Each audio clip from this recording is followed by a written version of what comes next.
প্রত্যেক মিনিটের জন্য এই সংসদে আমরা 2 লক্ষ করে টাকা দিই। এখন যে সংরক্ষিত মহিলা আসন আছে এর মধ্যে কোনোভাবেই নারীর ক্ষমতায়ন ঘটে না। এটা হচ্ছে অমুকের খালা, তমুকের নানি, তমুকের চাচি আর মমতাজরা সংসদে চলে যায়। এবং যারা পড়তে জানে না, রিডিং পড়তে জানে না, এই ধরনের সংরক্ষিত নারী আসন আমাদের, সেটা যে দলই হোক, আপনারা তাদেরকে আগামী ইলেকশনে ভোট বিপ্লবের মধ্য দিয়ে তাদেরকে প্রত্যাখ্যান করবেন। কারণ আপনারা কিন্তু আর প্রতারিত হবেন না। দয়া করে সামনে যখন আপনারা ইলেকশনে ভোট দেবেন, প্রতারিত হবেন না। বিশেষত আমি আমাদের নারী বোনেদেরকে বলতেছি, যারা সরাসরি আসনে 100 কমিশন প্রস্তাব করেছে যে 100 আসনে সরাসরি আসনে নারী নেত্রী নারীরা সংসদে যাবে, 100 জন নারী সরাসরি ভোটের মধ্যে দিয়ে সংসদে যাবে। এই প্রস্তাবে যারা বিরোধিতা করেছে আপনারা তাদেরকে আগামী ইলেকশনে প্রত্যাখ্যান করবেন। এটা আমার আপনাদের প্রতি প্রত্যাশা, আহ্বান। কারণ কেন এখন যে সংরক্ষিত মহিলা আসন আছে এর মধ্যে কোনোভাবেই নারীর ক্ষমতায়ন ঘটে না। এটা হচ্ছে অমুকের খালা, তমুকের নানি, তমুকের চাচি আর মমতাজরা সংসদে চলে যায়, গিয়ে আমাদের জনগণের পয়সায়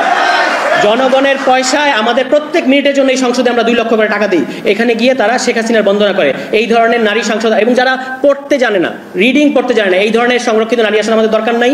সারা দেশে 100 জেলার 100 আসনের মধ্যে থেকে নারীরা নারীদের সাথে ফাইট করবে, মানে কম্পিট করবে, এবং সেখান থেকে নারীরা সরাসরি জনগণের ভোটে যাবে। তাহলে কিন্তু আর নেতা, এবং দেখেন দুইজন পুরুষ এমপিকে বা 2 জন পুরুষ নেতাকে কনভিন্স করে তারপরে সংরক্ষিত নারী আসনে সদস্যপদ পেতে হয়। এটা তো চরম অবমাননাকর, এটা থাকতে পারে না বাংলাদেশে।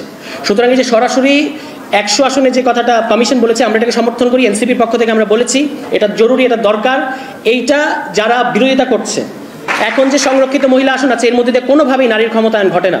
সেটা যে দলই হোক, আপনারা তাদেরকে আগামী ইলেকশনে ভোট বিপ্লবের মধ্য দিয়ে তাদেরকে প্রত্যাখ্যান করবেন। কারণ তারা নারী শক্তি বিরোধী।